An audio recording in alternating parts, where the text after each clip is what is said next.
leading lady ni Mr. David Licauco para sa pinakabagong teleserye nito. Sino nga ba ang napipisil ng GMA? Kilalanin natin. But before that, if you haven't subscribed yet to my YouTube channel, please don't forget to like, share, and subscribe at hit mo na rin ang notification bell for more showbiz updates. Bago tayo of course magpatuloy sa ating updates for today's video, nais kong pasalamatan po kayo for always watching and trusting this channel. Thank you so much sa inyong palagiang panonood at palagi ang pagsubaybay sa mga updates po natin everyday.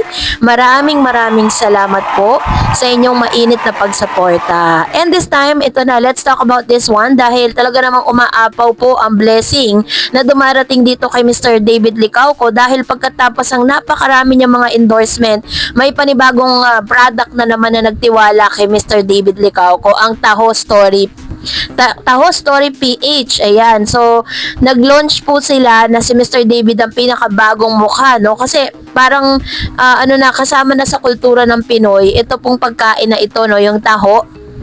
Na talagang nagkakaroon lang talaga siya ng parang pinapaganda at pinasisikat at pinakabagong mga flavors ganon, pero still taho pa rin siya. Kasabay nito ay nilaunch din po si Mr. David Licauco bilang pinakabagong muka ng Chivas Regal. So ganon po katindi, no, yung blessing na dumarating dito po kay Mr. David Licauco. Talagang sobrang dami ng endorsement.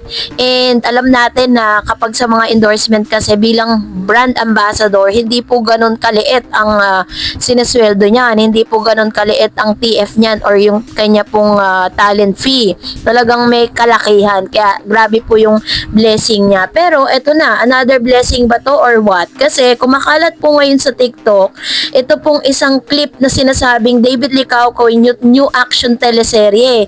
Pero eto nga, dahil pinagkakalat po ng TikTokers na ito na si Mr. David Licauco daw ay ang kanyang bagong leading lady ay si Miss Jillian Ward, no, na isa sa mga actress dito po sa GMA7. Alam natin na naging matagumpay ang teleserye niyang Abot Kamay ang Pangarap at tila baga nagkaroon pa nga siya ng award dito Pero ito po ay isang pagtatama lang kasi naghanap po tayo ng means kung paano po nila nasabi na si Jillian Ward nga yung makakasama or magiging leading lady ni Mr. David Licauco. So sa ngayon wala pa tayong nakikitang any information na nagpapatunay na si David Licauco at Jillian Ward ay magsasama sa isang teleserye ngayong taon. Ngunit posible na may mga plano pa rin para sa pagtatambal nila sa hinaharap. Si David Licauco at Jillian Ward ay parehong mga kilalang aktor sa Pilipinas at mayroon na silang mga nagawang mga proyekto sa telebisyon. Kung may mga balita o anunsyo tungkol sa kanilang pagtatambal sa isang teleserye, tiyak na mababalita yan sa media outlets at sa social media. So, yun po yung base po dun sa ating reliable source. And sa point of view ko lang, sa ngayon po kasi, wala pa pong new teleserye alert na lumalabas tungkol kay David Licauco. Kaya nga po kung makikita ninyo, puro endorsement lang po yung nakikita natin sa kanya. Tapos gumawa po siya ng kanta, diba? Yung I Think I Love You, na hanggang sa ngayon di pa po lumalabas yung music video. Katulad po ng music video nun, na sinasabing hindi pa man lumalabas yung music video na yon, kumakalat na sa SOCMED na ang makakasama niya is si Miss Sue Ramirez, which is napaka-imposible. 'Di ba? Ngayon, ganun din po sa kanyang teleseryeng sinasabi. Wala pa pong teleserye na inihahain kay Mr. David Licauco at kay Miss Jillian Ward. Kaya kung ano man yung mga balitang lumalabas ngayon, huwag tayong basta-basta maniniwala. Kasi po, hanggang sa ngayon po is parang meron silang timeline na inaantay, no, bago po gumawa ng teleserye si Mr. David. Kasi kung mapapansin ninyo, sunod-sunod po kasi yung kanyang teleserye last 2024.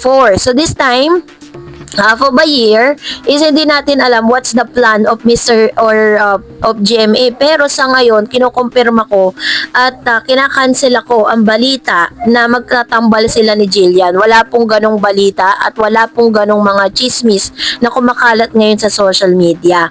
So, kaya naman ang pinakagusto lang talaga natin, ang inilalaban kasi ni David, yung makasama niya si Miss Barbie Forteza, dun po sa kanyang music video na I Think I Love You. 'di ba? Pero syempre, ang last call at ang last decision ay manggagaling mismo sa direktor at sa kanilang management. So yun po yung pinaka dapat nating abangan. And I hope and pray na si Miss Barbie nga talaga yung makasama niya kasi kung meron mang isang karapat dapat na makasama ni David sa music video na yun, walang iba kundi si Miss Barbie Forteza.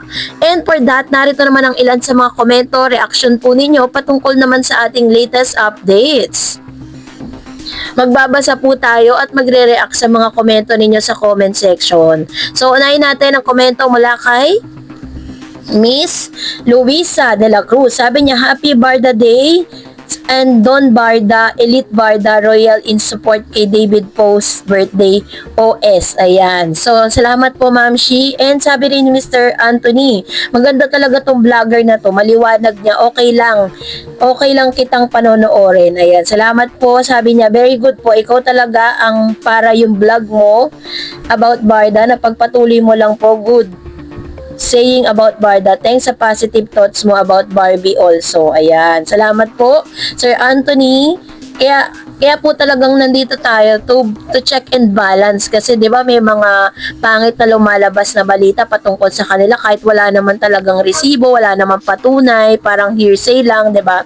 And sabi ni Miss Marilyn, mali kung ganoon ang paniniwala mo. Kung kay David lang kasi, kung si David ang nagyaya, bisita si Barbie, okay lang na pumunta party ni David.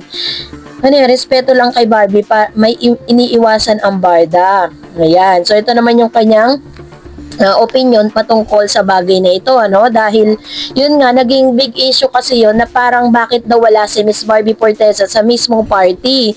That party was intended to David, not to Barbie Forteza. Sabi ni Miss Edita, thank you Miss Dares, buti pa hindi ka balingbing. Maganda ang vlog mo, hindi katulad ni Jim, puro negative, hindi maintindihan vlog, paninira ang ginagawa. Ayan, ayun po yung isang bagay na ayaw ko talagang gawin. Kasi, kumbaga parang, chinichismis mo na nga yung isang tao tapos sisiraan mo pa, 'di ba? So pwede naman po kayong mag-relay ng information nang hindi kayo nagha-harm, 'di ba, ng reputasyon ng isang tao. Sabi ni Miss Red Lady, Barda, wow, galing mo talaga. Ikaw talaga si Madam Pekwa, lagi kong watch. Sabi ni Miss Joy, agree ako sa iyo, Barda pa rin. Ayan. So, ito pa yung kanyang komento patungkol sa bagay na ito. Another comment, sabi po ni Miss Pinay, I believe every Basha Barda, they keep going strong as an individual or lab team, especially Barbie was into showbiz for many years and she knows all in and out, but for David, only 10 years in showbiz, is trying to adjust more than the errands inside of showbiz. Lalo na si D ay introvert and we can tell that he improved a lot, especially to his acting, and we can't deny the magic and full of chemistry of Barda. That's why we all love them. Iba lang dating talaga ng Barda, the genuineness, which is very true.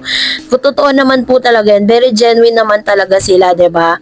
And respect to each other in spite of how the toxic bashers bash them. They still giving us more smiles and kilig. Iba talaga ang chemistry and for sure, we will be all happy if they end up together for real.